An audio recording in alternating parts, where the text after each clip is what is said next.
Tell us a little bit about what you saw and being able to relay that message to Cora when you watched Kimbrel pitch and kind of help out so he wasn't tipping his pitches.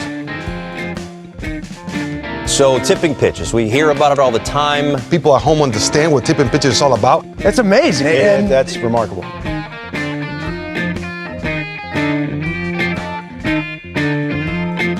Alex, we found you a new job. I got a job for you. Oh my God. One last job. In this economy? Let's go. You're familiar with the website fangraphs.com? Heard of it. Yes. Never been there. Still waiting for your first time. Still waiting. Yeah. Because I want it to be special, you know? With the right person. Bauman's just trying to crack that perfect headline, you know? He tries really hard. Mm-hmm, he does. He tries really hard on those headlines. Yeah. I know. He love him. He must give Meg so much agita. This job, there's a job that's posted on fangraphs.com. You're familiar with the fact that often they post, even though you've never been to this website, you're familiar with the fact that they post jobs from around the baseball world and within the 30 professional baseball teams. Yeah, people have told me this at the very least. Many people are saying are talking about the Fangraphs job postings. This job, it's going to keep you in New York. Congratulations, you get to stay in the greatest city in the world, baby. Let's go. You're going to work for the New York Mets. Amazing. You're going to be what you've always wanted to be. You're going to be an applied. Remember that. Okay. Because you know what that means. Like when you put that in a job title, you're like, no, well, now I'm going to apply myself to this job. Right. Yeah. You're going to be an applied AI engineer. The New York Mets are seeking an applied AI engineer to build and ship production-grade AI capabilities that improve decision-making and streamline workflows across baseball operations. Yes. This role sits at the intersection of baseball systems, data engineering, baseball analytics, performance technology, and modern generative AI. Same with this podcast. You will develop reliable AI-powered applications such as... Are you taking notes? I am. I'm going to ask you to read these back to me. Okay. Retrieval augmented generation, parentheses, RAG, of course. Yeah. Secure tool/data integrations, MCP style patterns, and agentic workflows that can support deep work and research while ensuring strong standards for quality, security, privacy, and operational excellence. Well, I mean, the last bullet point is easy because you just have to say, make no mistakes, keep all my data private. Everything should be quality. Just say and make it industry grade, and like you're kind of covered on that front. Can you read back to me all the things that you have to develop that I just went through? The first one was RAG. Okay. That's how we usually talk about it in the applied AI industry. I'm already impressed that you even remembered that. Which is regenerative. Sure.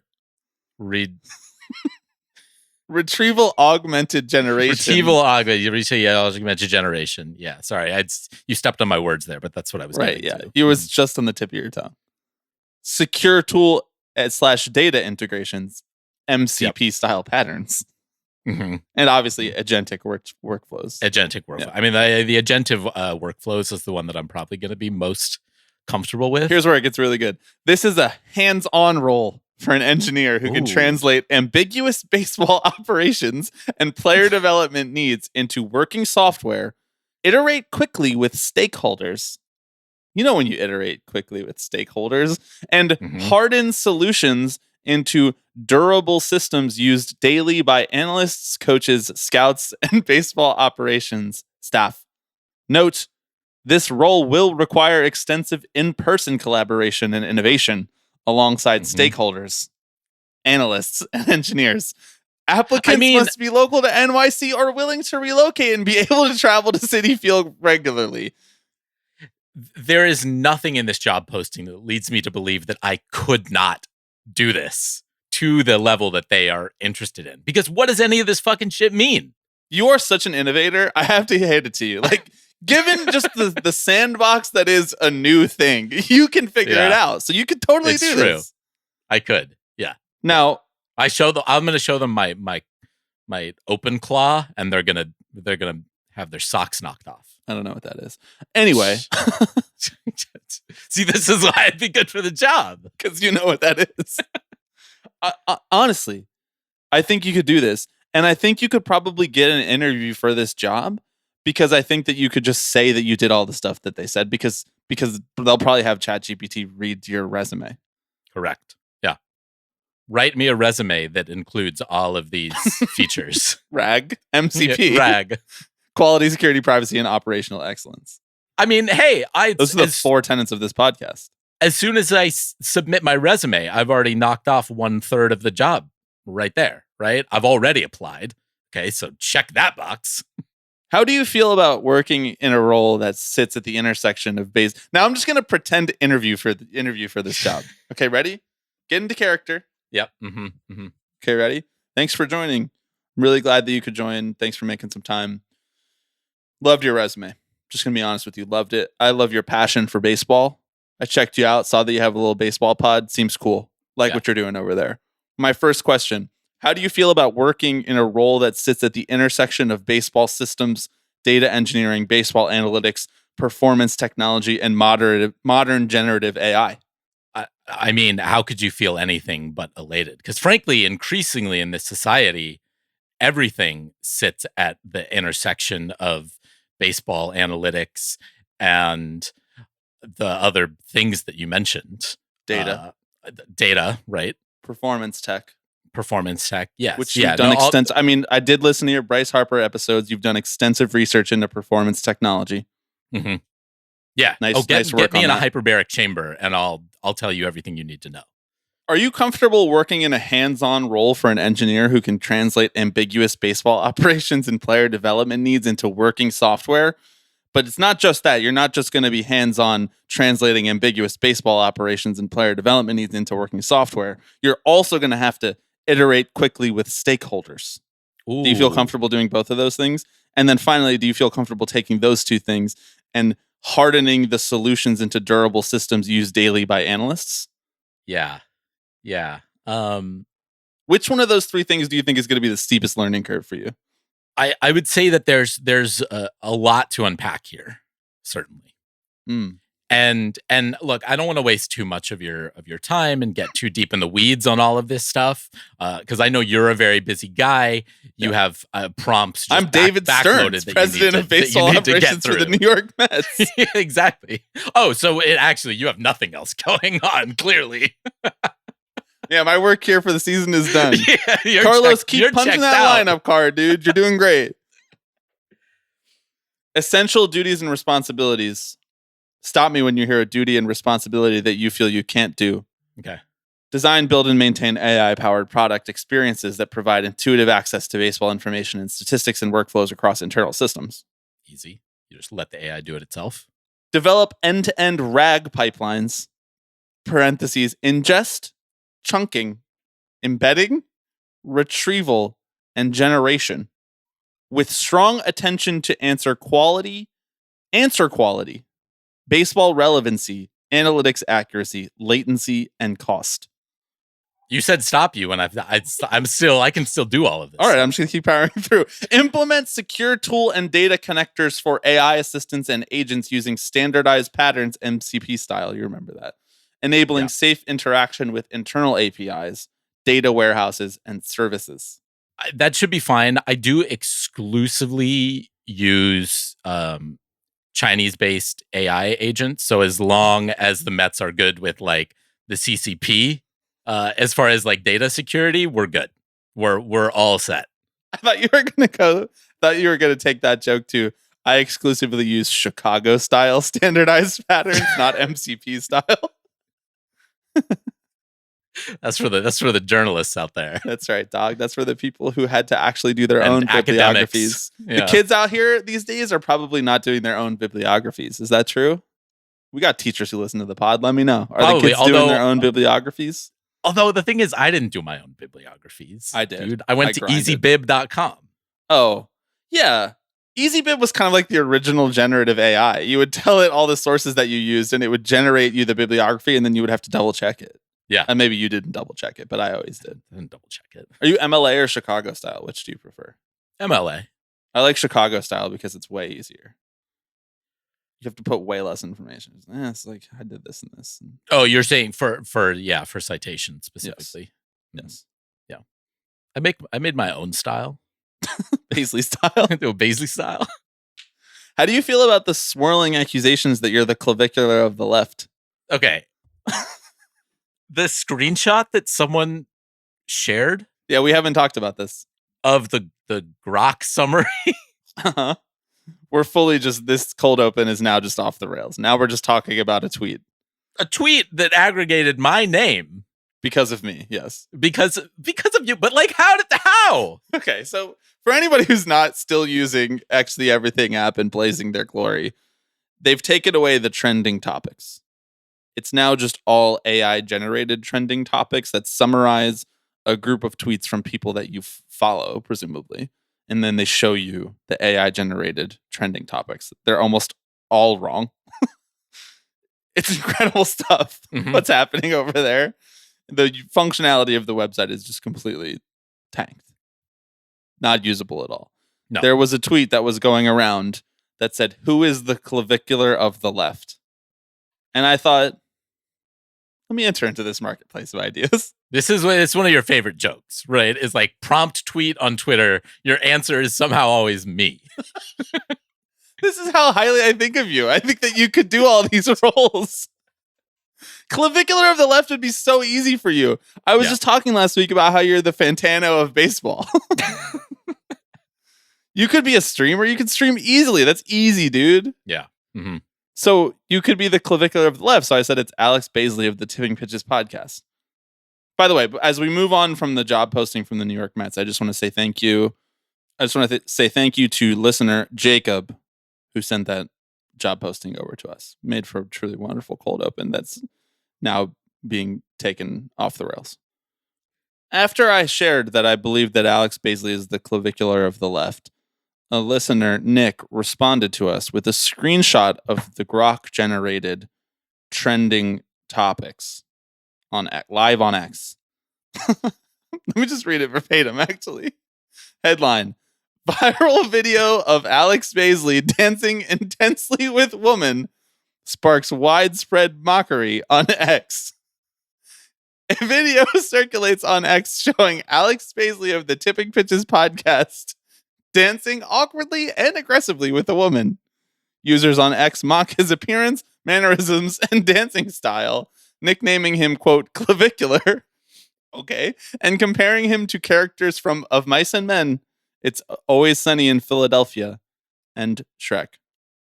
Small disclaimer at the end. This story is a summary of posts on X and may evolve over time.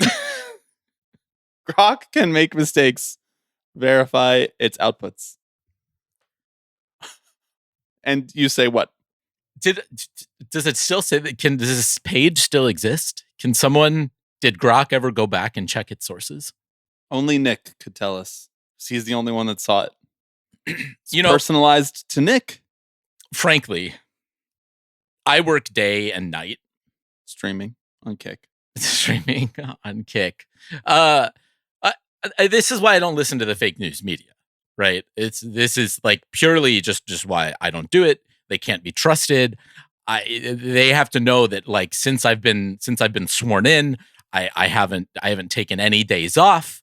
I do not drink on the job, and I will be suing the Atlantic and any other outlets for defamation because frankly, it's outrageous what this has come to, and it's disrespectful to me, and frankly, it's disrespectful to the country. So I'd like you all to just take that and sit with it while my lawyers begin assembling their legal action. $250 million was the lawsuit. The size of the Cash Patel lawsuit against the Atlantic. Just pick a number, you know? Right, exactly. Why not? Why stop there? Why not just do 250 billion? It's just a fake number. I didn't know where you were going with that, but I appreciate you bringing it home to old Cash. Yeah, I didn't really know where I was going with it either. Look, it's just let me be. You know? There's probably some people listening to this who are so confused because they don't know that there was a video of Clavicular that went viral of him dancing strangely with a woman where he just grabbed her shoulders and started shaking her violently. Yeah. Not that violently. It was like a normal shake. You know? Like, I suppose. All right. Do you want to do a baseball podcast? I guess so. Actually, a lot to talk about today. The Red Sox cleared house. You wouldn't know it. The Rays stadium is maybe not happening. Probably still happening, but maybe not happening. The Royals announced a new downtown ballpark. Thank God, another downtown ballpark has hit the scene. And then I have a fun little creative question that I want to ask you. But before we get to all of that, I am Bobby Wagner. I am Alex Paisley. And you are listening to Tipping Pitches.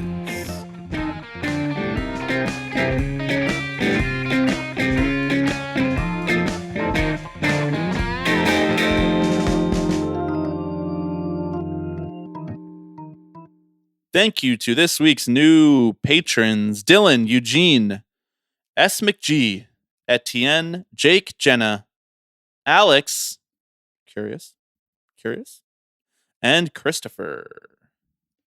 Appreciate the support. Speaking of Patreon, Alex, we have a poll up on Patreon.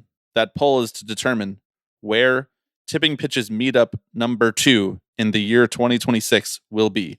Tipping Pitches Meetup number 1 in the year 2026 will be in Brooklyn, New York at the Cyclones game on Friday, June 12th. Friday, June 12th at 6:40 p.m. The link to buy tickets to sit in our section is in the description. I believe our section is spread out over 2 sections this year. You could buy tickets in either one. If you follow the link that's in the description, you will be in our general vicinity. Friday, June 12th, 6:40 p.m. That's meetup number 1. Meetup number 2 will be at an MLB ballpark. The options are Colorado, Milwaukee, and Minnesota, spread out over the course of 3 different weekends, multiple different options. We are asking you all to vote to see how many folks would be able to attend so that we can choose the date and location that accommodates the most people. Hotly contested poll. It will be up. How's it looking? You're just going to have to check yourself. I can't give that away. Exit polls, impact, turnout. That's true. All my pollsters out there know this, dude. Just vote for the one that you want to vote for. I don't know. Sweet. Vote for the one that you want to go to. I'm vibe coding a New York Times needle for for this poll right now. Oh, can you imagine how traumatic the New York Times needle would have been back then if they had vibe coding? It probably would have even been worse. Would it have been worse? I don't know. This was pretty bad at the time, even. That felt nice to live out for a sec there with you, talking about the New York Times needle. That's nice. That's right. Thanks for letting me live out for a moment. Real ones know where we come from. You can go to that link, which is also in the description, to the poll to vote for the date and location that you would like to attend. You can vote for multiple. If you would come to all of them, please vote for all of them. We just want to know how many people are able to attend so that we can choose the one that accommodates the most possible people. We're really happy to go to any of those locations. At least I am. I don't want to speak to your soul. Maybe you secretly fucking hate Milwaukee. Alex secretly hates Milwaukee. You heard it here first. He just said it. Legal team remains on standby. The slander will not stand. Once that poll closes and we have a date and time selected for it, I will then put out a Google form which people can fill out to share more information about how many tickets they would want, what the best email address is, et cetera, et cetera. But that's to come. The poll will close on May 17th. I'll keep reminding folks over the next couple weeks. The link on Patreon, you don't have to be a paying member to vote. You do have to be at least a free member. So if you don't have a Patreon account at all, just create a free account and sign up that way. And then you can delete it right after. It's fine. I do not care. Honestly, as the host of the Tipping Pitches podcast, I agree. As Patreon employee, just keep your account, Just keep it. Why not? It doesn't hurt. Play around. It doesn't hurt anyone. I'm increasing DAO, Alex. I don't even know what that means. Daily active users. You've clearly never worked at a tech company. You know all about DAO. You'd be hearing about DAO. Let me tell you that. Let me tell you that much. Okay. That's all I got for housekeeping. I think. Is there anything else? We may be doing more of an involved event at the Cyclones game, but either way, just buy your ticket for the game and we'll figure out how the event itself actually unfolds and let you know more as the event gets closer. Should we talk about the Red Sox? That's it. Let's talk about the Red Sox. Or do you want to talk about the Royals first? I think let's talk Red Sox first because Royals and Rays stories feel like twin flames. Twin flames. Much like the Phillies and Mets organizations. Twin flames. Okay. What happened with the Red Sox? Just the old midnight massacre. After beating the Orioles by 16 runs, they fired anyone and everyone who picked up their phone. It seems like the Red Sox. This is now reading from friend of the show, Jeff Passon's X the Everything account. The Boston Red Sox fired manager Alex Cora, hitting coach Peter Fozzi, bench coach. I think that's how he pronounces his name. Gotta be honest. Peter, never heard your name said before. I apologize if I pronounced it wrong, and I'm sorry to hear that you are out of a job. Bench coach Ramon Vasquez and game planning coach Jason Veritek. Where have I heard that name before? Sources tell ESPN. While the Red Sox won today, they are 10-17 and in last in the American League East. Massive change is coming in Boston. Your reactions?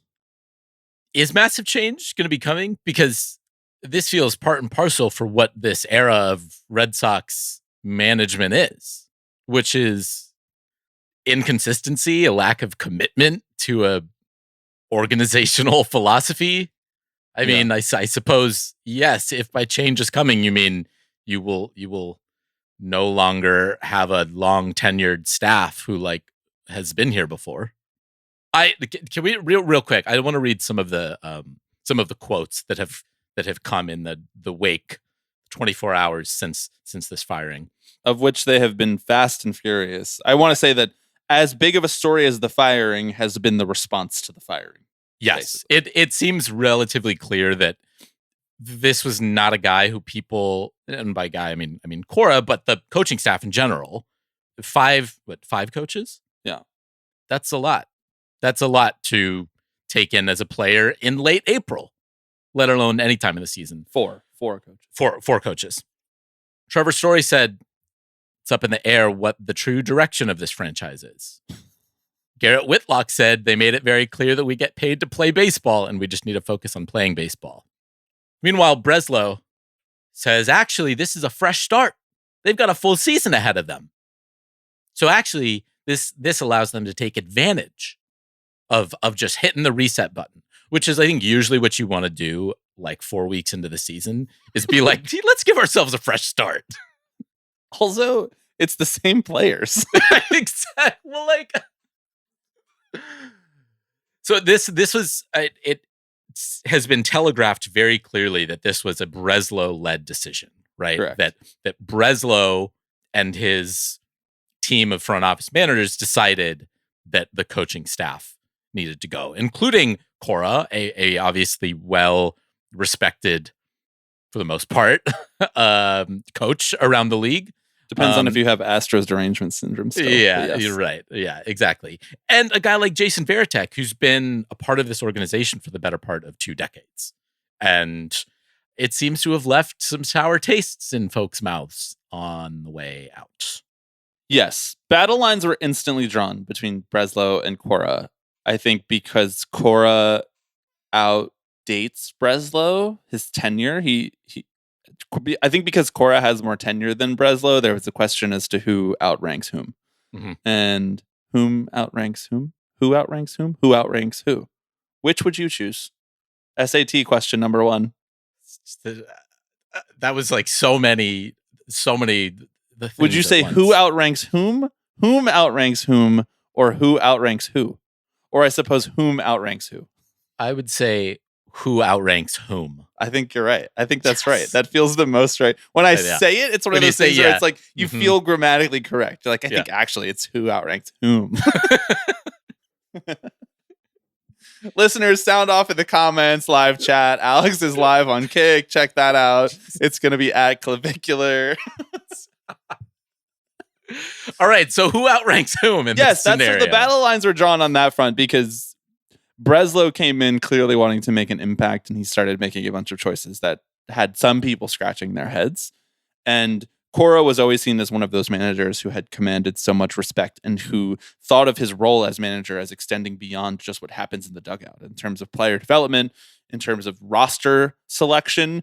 He, by all accounts, and even if you like do something as simple as watch the documentary series about the Red Sox, has his thumbprint, has his fingerprint all over the Red Sox organization. Most people thought just the thumbprint. He just went around each of the lockers, each of the players. Sorry, continue. No, don't apologize. Keep stuff like that coming. You know, I want you to try to knock me off my course as often as possible. He's touching his thumb to everything around there. Yeah.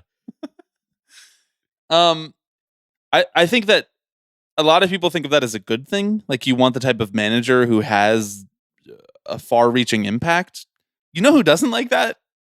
The guy who makes those decisions, actually, whose performance is evaluated on making those decisions. Yeah. Because I'm sure he always feels like that's sort of undermining him. Cora clearly thinks the team sucks this year. Because I think starting with letting Alex Bregman walk, who is like a guy that a manager always wants to have around, reliable veteran, has coached him for a really long time, has a relationship dating back to Houston. But not only that, just the entire construction of the roster, the commitment to sticking with pitchers who are not performing in the present as the expectations of them from the past would have you believe they should be performing, such as Brian Bayo, who has been terrible, but seems to be like someone that Breslow believes in. It's like building a rotation around him being good, not just him, but Crochet, obviously. And I don't know, like, without going 40-man spot by 40-man spot about whose fault it is that the Red Sox have underperformed 27 games into the season. Mm-hmm. You don't fire a manager 27 games into a season that you believe in. Like, you don't, or like, that you think that you can work with or can mend your relationship with. So clearly there's something going on behind the scenes. The problem with that is that no one else in the organization seems to like or trust Breslow. There's always quotes coming out about how he's like not that smart, not good at talking to players. He has no feel. He doesn't have the track record to back up the drastic changes that he wants to make. He doesn't really have a vision. Yeah. And even his short-term decisions, beyond not really being able to sell people on a long-term vision, even his short-term decisions have not played out, have not panned out. So where Breslow gets the authority to do something like this is a genuine question I have. And the only thing that I can even spitball around that is like a power vacuum coming from John Henry not being around the team, not really caring. You know, like, this is finally private equity run amok. He made his money from this team. He's stepping away. He doesn't really care. This was a guy who was thought to be one of the best and most involved owners in baseball for a long, long time. Mm-hmm. And then everything since 2018, everything since Mookie Betts, that era, has just been like, this guy is just letting different dudes come in here and fuck it up. Yep. Yeah. I think he's like, we have the legacy brand is there. We just won a handful of World Series.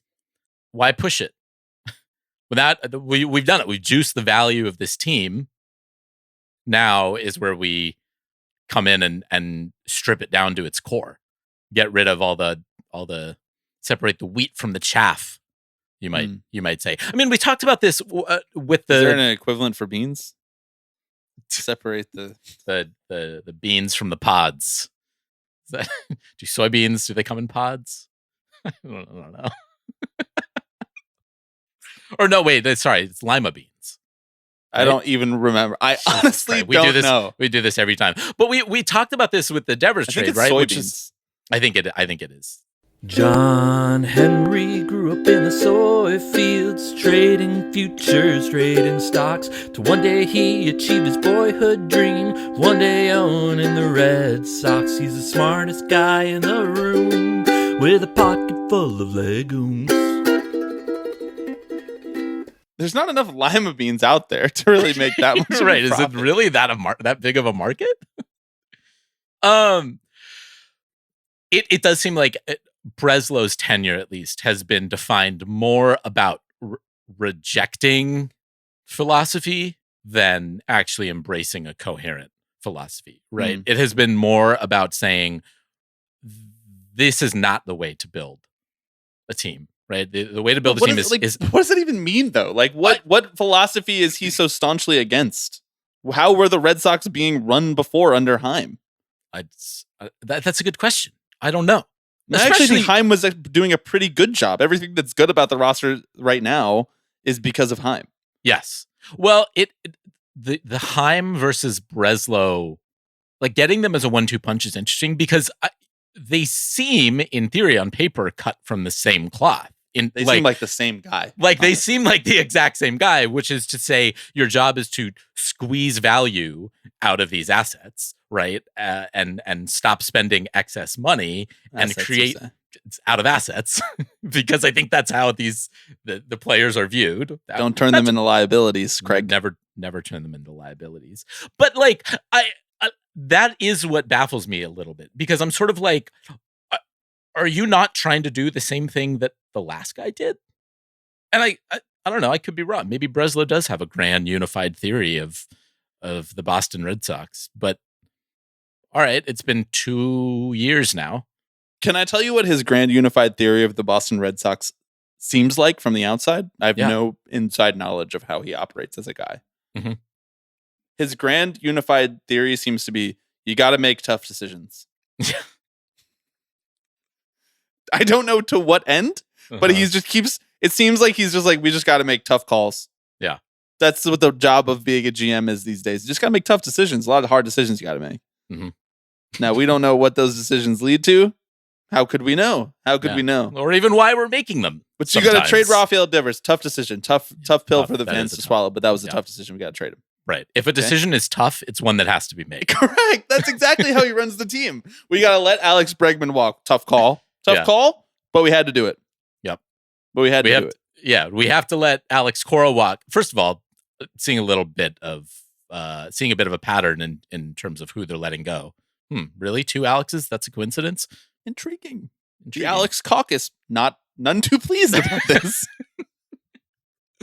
You gotta let Alex Cora. You gotta let Jason Varitek walk. You know, yes, we get he's a franchise legend, but it's a business. It's a business. Gotta make tough calls. Exactly. The game moves on. What it moves on to, still not quite sure. We're still trying to figure that out.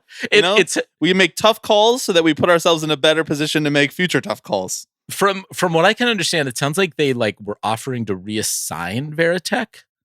Yeah, to a different. I think it's still unclear what he's going to do. Different role, but it seems unlikely that he's going to accept that reassignment. I sort of liked your avant-garde pronunciation of accept it. Accept. Feels European somehow. Yeah, no, I don't think he wants to work for Craig Breslow. Too many tough decisions flying around. You never know when it's going to be collateral damage to some of these tough decisions in every direction. Yeah. Really, really baller of Alex Cora to immediately go to Instagram and start Mookie posting. Dude, the spurned lover Instagram era of fired MLB coaches has really been a roller coaster experience for me. On the one hand, you have Alex Cora doing really funny stuff like posting that the Mookie trade was dumb, which by the way, Breslow didn't do. He didn't do that. He was not involved in that trade. That was 3 years before he was still with the Rays when that happened. Okay, so that's number one. But number two, you have Eric Chavez last year, who after the Mets fired him, went to Instagram to complain about how nobody listened to anything that he told them, and this is why the Mets can't hit, And gotta be honest, at the time, it was like, Eric, your track record's a little spotty here. You did tell Francisco Alvarez to never hit for power. That was maybe not the best decision, but now I look at the Mets offense in 2026, and I'm like, maybe we should bring Eric Chavez back. Who knows? Can't get worse. Right. Can't get worse. So this is the spurned Instagram lover, millennial cringe core. Just going to keep stacking words on top of whatever I'm saying. Yeah, maxing. Correct. Is good for content, if nothing else. It seems like Breslow wanting to reassert his authority over the organization, right? This Cora was the sort of last remaining like power counterbalance to Breslow. Checks and balances. Checks Are and you saying- balances. Is what you're saying that Craig Breslow is a fascist? But the trains don't even run on time in Boston.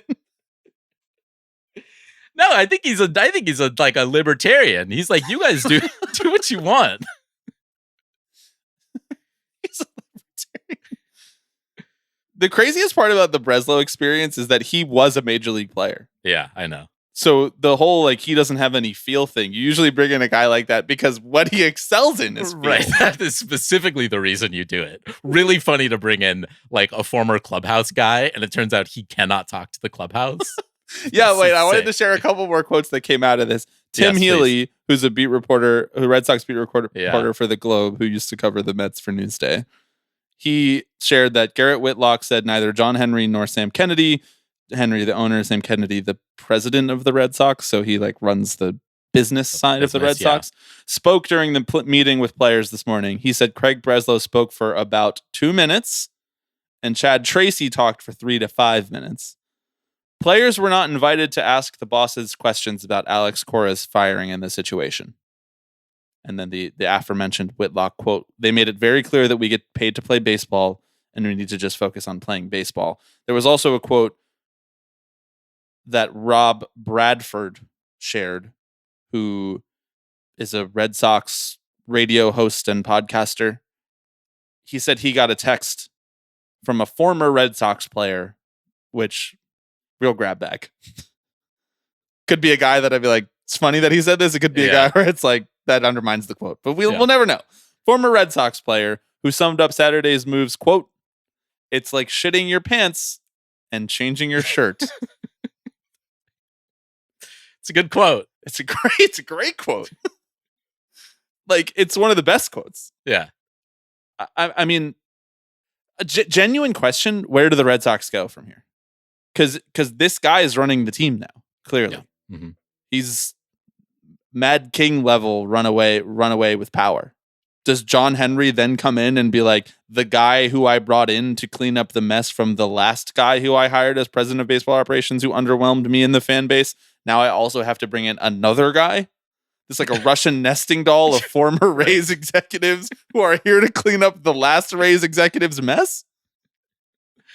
I have no idea. I mean, to a certain extent, at least in the short term, you've sort of hitched your wagon to Breslow, right? Like, you have cleared out anyone else who... He got here like 18 months ago. I know. Well, it was what? Like after the 2023 season, right? Oh, yeah. I thought it was after the 24 season. But yes, after the 23 season. All right. You're in year 3 at this point. This is the point at which it should start becoming clear to fans, but more importantly, I think players, what the direction of the organization is, right? You could argue that's maybe the hardest decision that you have to make as a front office manager, right? It's a tough decision that actually has to be made, which is what are you going to do with this roster? What are you going to do with this franchise? And I suppose I give Breslow credit for avoiding that the answer to that question by sort of just, it's like when you have a really big task in front of you and you really don't want to do it, so you do tasks 2 through 10 so you don't have to deal with number 1. Like that sort of feels like... I've never done that. I don't know what you're talking about. Okay, that's fair. That feels like the stage that we're in right now, right? I always immediately handle big challenges. Yeah. with tact, swiftly. Right. I'm like, honorably. I really want to start this new project, but what would really help before doing that is cleaning up my desktop so that everything goes in the right spot, right? So I'm going to spend the next 3 hours cleaning the desktop, and then I'll be ready to start the project. Sounds like that's what the Mets want you to do in your new role as applied AI engineer. You got to operationalize for your cross-functional stakeholders. No, dude, that's where I let the agents take over. Why are the Red Sox always trying to hire a guy who looks like this? All these guys look the same. Breslow was a lefty? I don't remember that. Would you like to comment on behalf of the lefty community? The Southpaw? We don't claim him. You don't claim Breslow. No. First of all, you throw with your right hand, so he's more of a lefty than you. Maybe he doesn't claim you. Yeah. Mm-hmm. You being ambidextrous is a sneaky plot line of this podcast that I don't think people think about a lot. No, you're right. I'm curious the circumstances in which you think people should be considering this. I just... I wonder if he's holding the mic in his right hand or his left hand right now. Perfect example. Nailed it. Yeah. I want people to guess right now, what hand am I holding the microphone in? This is just a joke. Yeah. The Vimeo viewers know. I mean, you're not holding it at all. It's on a desktop stand. Mm-hmm. I have someone else holding it for me. You've built a bespoke AI agent that holds the microphone on your behalf. Not me, dude. I'm right all the way down. Yeah. Right politics, right hands. Yeah. That's why this podcast works so well. We're great foils for each other. You also never take handwritten notes, so I don't even know what the occasion would be for someone to think about you using your left hand. This is what I'm saying. Do you do anything else left-handed? Is it just writing? Because honestly, that's weirder than doing everything left-handed. And like chopping, using a knife. Okay. Left hand as well. Okay, so anytime you're using like a tool, it's with your left hand. Yes, that's except a bat, which you swing right-handed. Correct. For all the times that you're actively swinging a baseball bat at 30. I'll use my phone with the left hand too. Yeah, me too. So it's a tool. Anything where I need to have like some sort of dexterity. Yeah.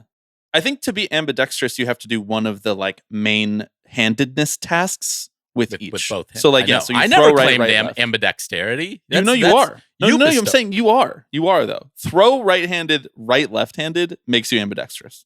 I thought you had to I thought I had to be able to throw lefty and righty. No. Oh. This is the whole thing with LeBron. LeBron is ambidextrous because he writes with his left hand, but I think he just taught himself to write with his left hand so he could say he's ambidextrous. Yeah. So those Bart Simpson doodles that made it to his Instagram story, those were done lefty. Now that changes your whole mental image of it, I'm sure. It's like, what is ambidextrous? Oh, no, I know what ambidextrous is. I'm actually ambidextrous. Right. When I read The Godfather, I hold it with my left hand. Do you want to talk stadiums? Anything else on Breslow? No, I don't have anything else. Let's talk about some stadiums. The Kansas City Royals, at long last, have announced that they will be building a new ballpark. Headline from KCUR.org, the local NPR station in Kansas City. A Royals stadium at Crown Center could bring, quote, vitality and traffic to Kansas City neighborhoods. Stop me if you've heard this one before, Alex. That's just a funny did they mean like foot traffic, I assume, but framing it as like it's going to bring vitality and traffic. I'm sort of like, I don't know how appealing that sounds. The $3 billion stadium development would be in close proximity to residential neighborhoods like Union Hill. So they're keeping them in Missouri.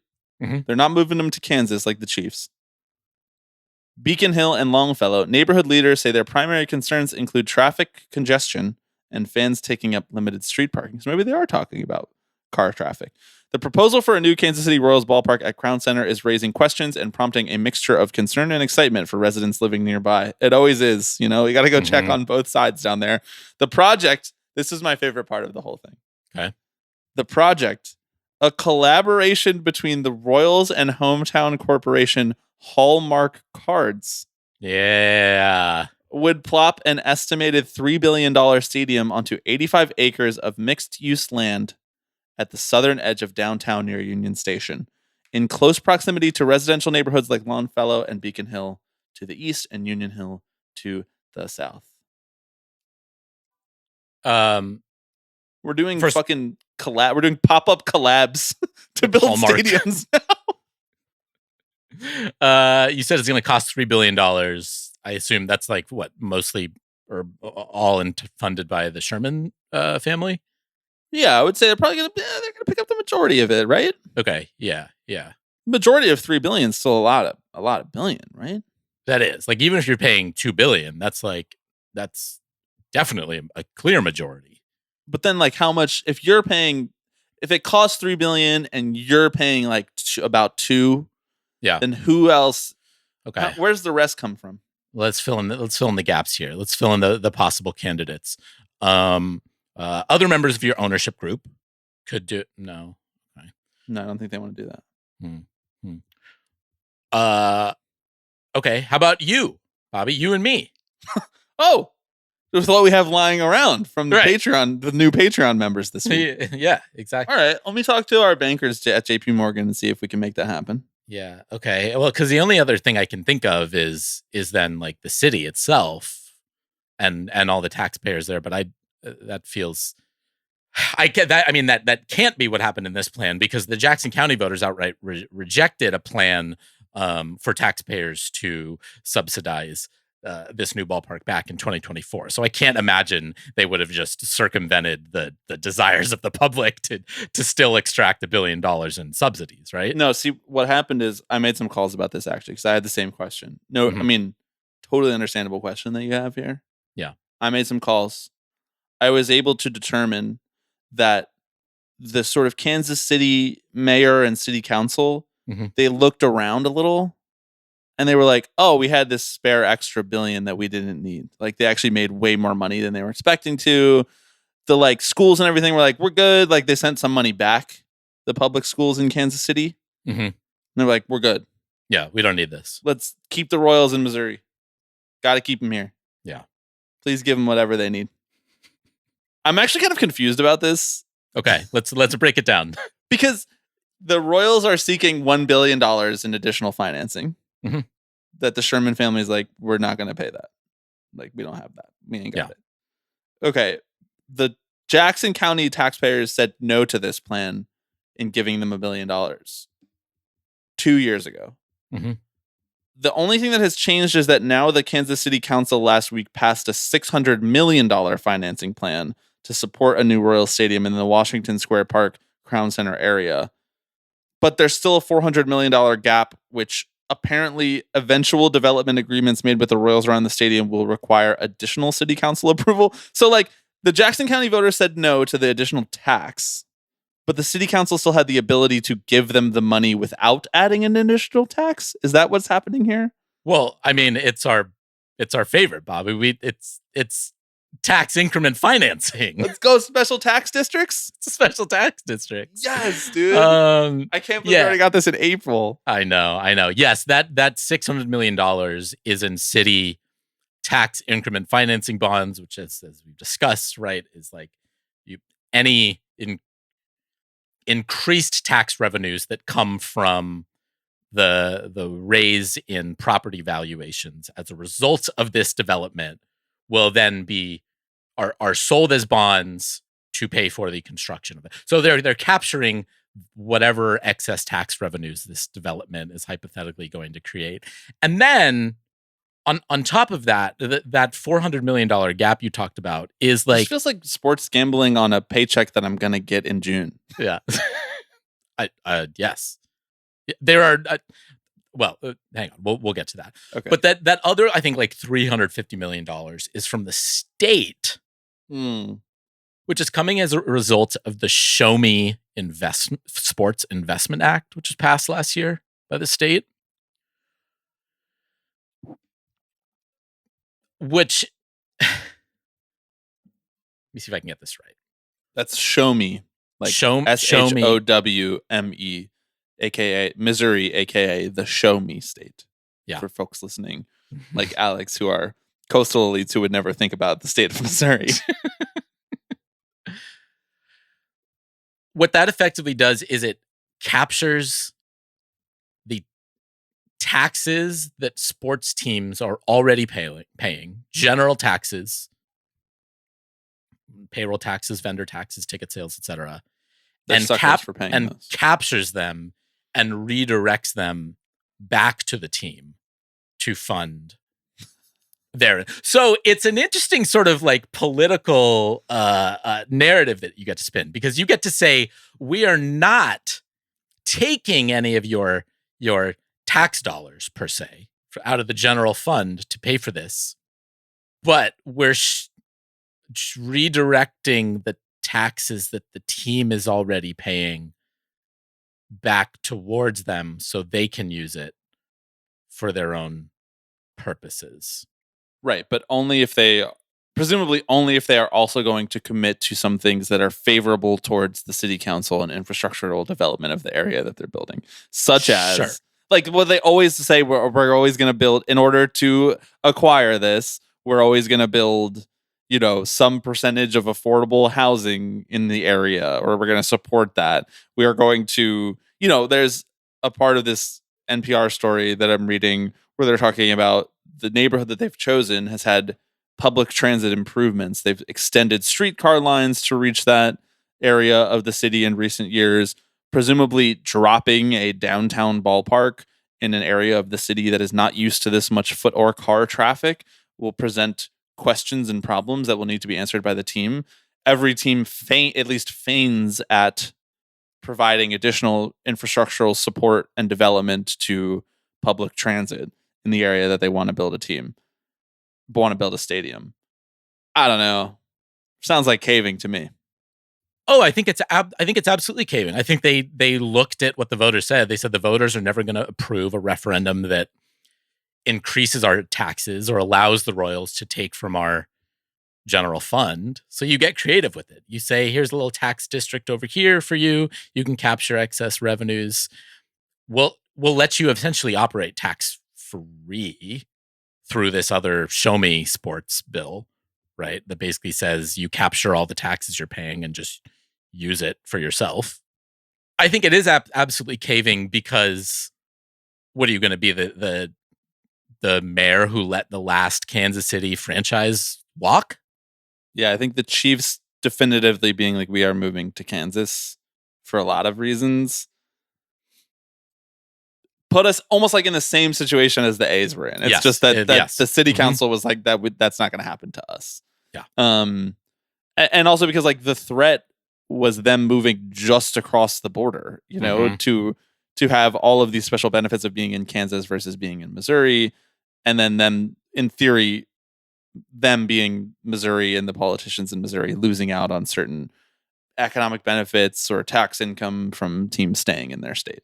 Yeah. Can we talk about the part that I really want to talk about? Yeah. We got a rendering. Oh, yes. Not only did we get a rendering, bro, we got an AI rendering of where the stadium could land in downtown KC. It's right next to the World War I Memorial, the Westin Hotel, Union Station, Washington Square Park, not far from where I stayed when we did our meetup last year. So you can vouch for the area. I think it's a good spot that maybe is in need of a little revitalization. I mean, they got roads, Ooh, okay. They got buildings. Yeah. 2 huge building blocks. Yeah. Yeah. From this AI rendering here, they got trees. They always put some trees in the AI rendering. Mm-hmm. Guess who did the rendering? Who? Populous. The firm that does all these renderings. It does all, yeah. Which we learned is the only one that does any of this shit. Looks like a ballpark. I know. I agree. I don't know what to think about a rendering this early on in the process, but I'm just glad we got one. Mm-hmm. Me too. Do we have something on the bingo card for this? No, we have Metropolitan Park renderings. Oh yeah, we'll get that. I'm not worried about that. Okay, all right. Okay. Speaking of renderings, deadlines, teams potentially moving. We got other news this week. The Tampa Bay Rays, who already picked a new location and already have all of these beautiful renderings that we discussed and broke down, are now maybe in danger of that project falling through, but kind of not really. Headline from the Tampa Bay Times this past week: Hillsborough tells Rays it is unlikely to meet team's stadium deadline.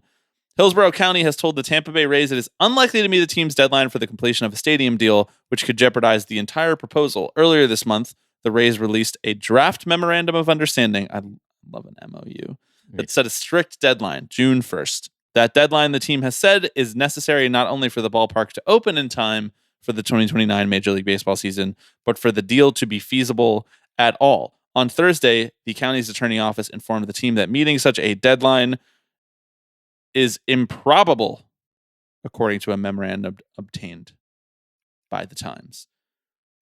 2029 is so soon.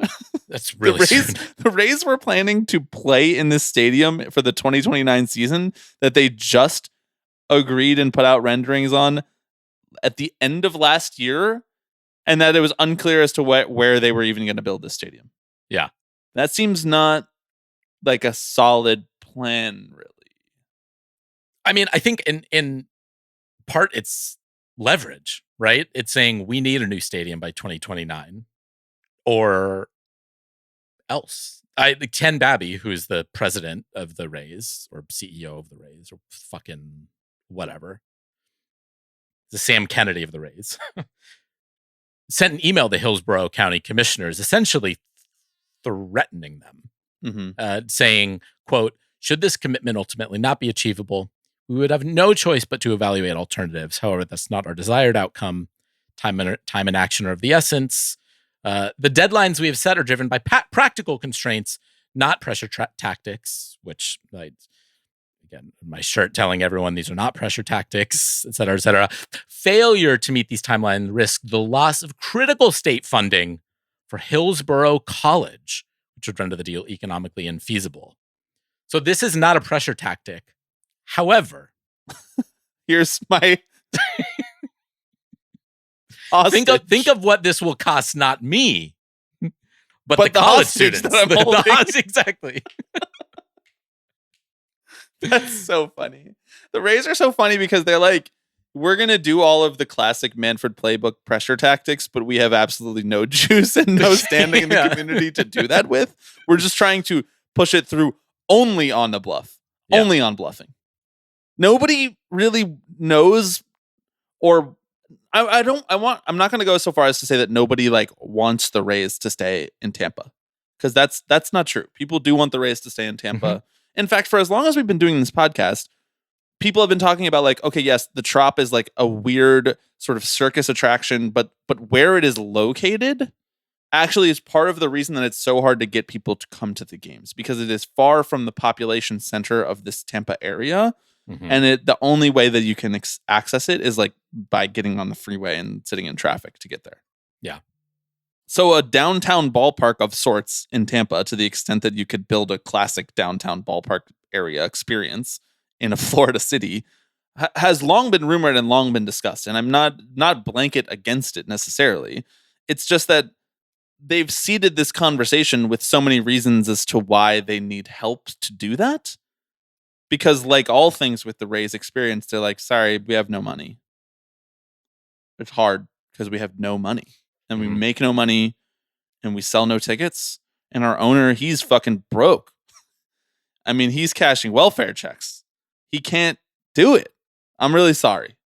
And then they get a new owner who's a real estate guy who's not broke, who seemingly has curried favor with every relevant politician in this equation.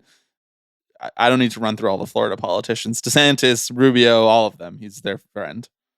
And now even still, they're like, sorry, we need all this money. And like, I can't help you. Like, we just need it. We just do. Yeah. And the presumption is that some craven neocon government, city council somewhere will give them what they want to make it financially favorable for them. Mm-hmm. And it's going to work. It's definitely going to work. It's going to work. That's the thing. It's definitely going to work. Because even if it doesn't work, they'll be like, whatever, Orlando, just as good. None of these guys care about this team. Yeah. Zalewski just got here like 14 hours ago. Right. He is not wedded to this stadium, this city. Because why would he be? He wants to build, baby, build, you know? He's trying to be like, how many starter homes can we fit into this complex? And how many of them will Alex put a bid in on? Oh, I mean, it's so funny. These proposals are so funny to me. It never fails to make me laugh. Where they're just like, we got it, we nailed it. Renderings, teams tweeting them out. We're tweeting out the renderings. Get pumped. We got some fucking chicken tenders over here. You know, we got people in suits having a good time in our luxury boxes. We got clubs. We got everything you could ever want. We got trees. There's trees galore. Glass. We got it all. Trees, Tweet it. Yes. Put it out. Publish. Ship it. And then like inevitably 3 months later, every single time it's like, damn. We got to build this shit. Mm-hmm. We got to fucking build this shit. Who's going to pay for this? Yeah, who's going to pay for this? Dude, they got cement. You guys have an extra $5? There's a lot of nails that go into building a stadium. I didn't even know that. Screws and shit. No, we have to buy all of this stuff. And then they go to the city council and they're like, hit this deadline. help. Hit this deadline to help us. And then the city council's always like, we're not going to hit that deadline because good government in America, you know, we move so slow here. We take our time. Exactly.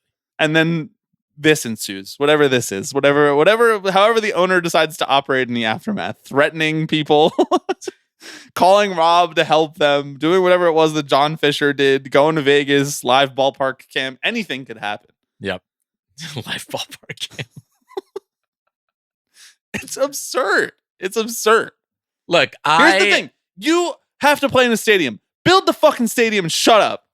If you want to own the team, build a stadium and shut up and build. I don't want to hear about it. I don't want to hear. I don't have to hear about every other building that gets fucking built in my city. I don't want to hear about it. Shut up. I don't even want to know. I just want them to break ground and just start building. Mm-hmm. Yeah, I don't care how it's funded. Fuck it. You want to raise my taxes? Fine. You've seen how much we're making off this podcast? Doesn't make a difference. Sorry, I just lost my cool for a second there because it just happens exactly the same every single time. And Marcus Simeon got thrown out stealing second while I was doing that. So yeah, I'm mad. Please don't put in the newspaper that I'm mad. Let's go, Zalewski. This is your job. I have one final question for you. Okay. To close this out here. Yeah. Start with a question, end with a question. Mm-hmm. I was talking to my sister recently, whose baseball fandom is accelerating at a rapid pace. That's great. She's decided that while the Mets are embarrassing us, she's going to become a bandwagon Padres fan. Okay, not bad. I was like, wait till you Get hear it on about the ground this Jose floor. Feliciano guy. Mm-hmm. I told her, good luck with that. At least Mason Miller is cool. Mm-hmm. And she said, I was reminded about this because I saw a video of his walkout song and thought it was kind of badass if you ignore how problematic corn is. So then, of course, I started asking her about Woodstock 99, but we don't need to talk about Woodstock 99 right now. Right.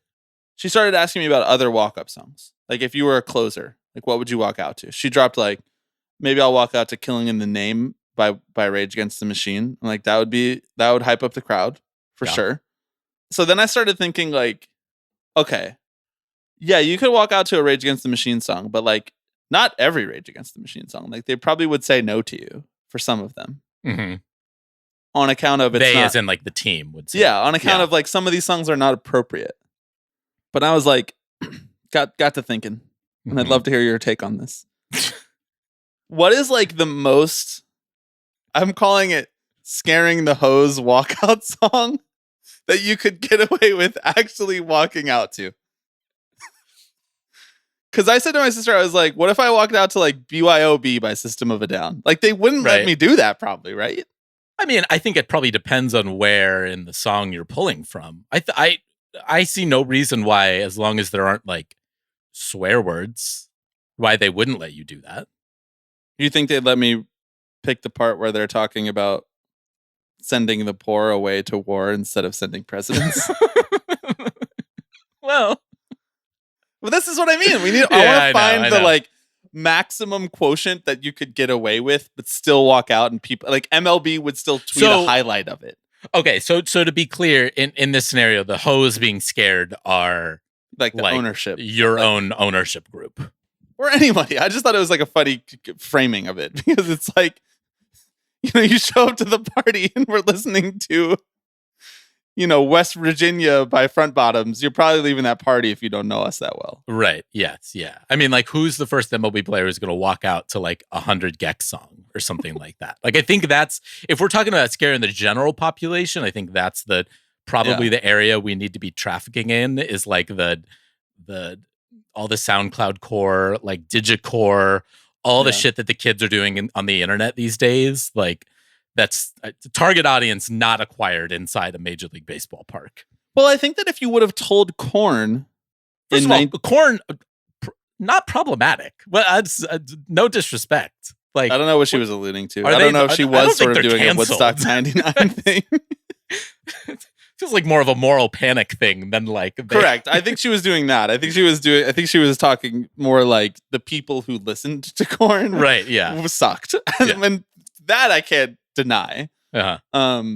She lived through it in a much bigger way. I think like the bros had moved on from Korn by the time we were in like middle school, right? Like, there was like the occasional guy who had like young parents who was wearing like a Korn shirt, but there was the moment had passed. Correct. But I think if you would have told Korn in like 95 that, you know, a guy would be using their song as a walk up or walk out song, they didn't really have walkout songs back then, and MLB would be tweeting out how epic it is, I think they would have been like, fuck, we got co-opted into the mainstream a little. Mm-hmm. So okay, so throw out some names. I mean, I think the implication here is that songs will be disallowed on a messaging basis, right? It feels unlikely that they would say you can't play this as your walk-up song because I'm not into this type of music, right? You never know. You could pick something weird enough that they'd be like, "Are you sure?" Like, really? You want his concerto number 7? No, that would be hard as fuck. That would be hard as fuck. Do you remember when we would come out of recording the pod in early days in our college radio station and some fucking crazy shit would always be playing? Yeah. Imagine if you came out to like experimental sitar music of the 70s. Do you think they would let you come out to that? How much latitude do you really have? See, I really am inclined to believe that they wouldn't, like, if you came to them and made an impassioned case and said, look, this is what gets me in the zone. So if you were like, yeah, I want to come out to a Hot Mulligan song about killing myself, they'd be like, sure. I mean, why not? You could make the case that gets you in some kind of zone. Self-loathing might make you pitch better. Right, yeah. I mean, I think if you come out and you're like, I want to walk out to Boots Riley's like 5 million ways to kill a CEO, then like maybe they may say, that would be an awesome walkout song. Right. I mean, that would be great. But like Josh Reddick walked up to Careless Whisper, you know, when he was with the Oakland Athletics. Now I get that like that was part elaborate bit. Yeah. And I think the team had like bought in on that bit. Inoffensive though. Inoffensive. Very inoffensive. Yes. I feel like we need to call up one of our reliever friends and ask about this. Yeah. And say, well, do you have free reign? Yeah. Have you ever had a walk-up song rejected? Do we have a friend who would actually answer our call to come on and talk about that who's closed before? So Sean is dead to us, right? And or until still I see currently employed by a baseball team. Correct, yes. He would be the person saying no in this construction. Right. No, I guess more so like Sean isn't our friend until I see whether or not the Mets can hit the Nats this year. Yeah, that's fair. Yeah. Mm-hmm. And if they can, I'm so cool with him. And if they can't, he's done to me. Yeah, I don't know. I guess I don't know if Trevor has an MLB save. Either of the Trevors, I think, actually are candidates. Well, Trevor has 9 MLB saves. And again, to be clear, which you're talking about, Hildy? Yeah. Okay. Yeah, just making sure. Wait, our Trevor. Which Trevor were you talking about? We also have had May on. Oh, I thought you were talking about Trevor Hoffman. I don't know him. We could try. No, I was talking about Jeff Hoffman. I'm trying to do words. Closer roll script from him. Yeah. I actually think we have to figure this out. Like, it's like an obligation for us to figure out whether or not you're allowed to walk out to whatever you feel like. I agree. I think we should hit the pavement. I'm not even kidding. I'll start doing the work on this. Okay. We will figure out the answer to this. Great. Let's make an episode about this, like we did about walk-up songs. Let's make an episode about the state of walk-out songs. And I think one of the questions should be, how much could we get away with? And we'll have a list of songs and we'll pose them to Hildy and we'll say, do you think they would have let you choose this as your walk-up song? Yes or no? That sounds great. I'm in. All right, perfect. We're answering the great baseball questions of our time. We are. Type of shit that I start thinking and wondering about when the Mets are 13 games under 500 and terrible. Mm-hmm. Hey, there's always plenty of room on the Oakland A's bandwagon if you want to watch a winner. The what A's? Fuck. Oh my God. I don't even do it intentionally at this point. Someone recently asked me if I was on a work call, and someone recently asked me if I thought recently asked me whether or not I thought the A's were actually going to go to Vegas. And I was like, you just asked the number one person on earth who was waiting to be asked this exact question. Yeah. How much time do you have? I was like, how comfortable are you with, like, you know, lighthearted conspiratorializing? Mm-hmm. Because that changes my answer based on that, based on your response. All right. Thanks for listening to another episode of the Tipping Pitches podcast. We have a Patreon episode coming up later this week, patreon.com/tippingpitches. We'll be doing an episode of 3 Up, 3 Down, where we talk about 3 things bringing us joy, 3 things taking that joy away. We do that every other week during the season on Patreon. We also have some creative episode executions coming up both on the main feed and on Patreon. Very much looking forward to that. Any other parting words of wisdom? No, go get your votes in. Oh, yeah. Vote hard. Not 1, not 2, not 3, not 4. Yeah. Not 5, not 6, not 7. Vote 8 times. Vote 10 times. I don't give a shit. Yeah.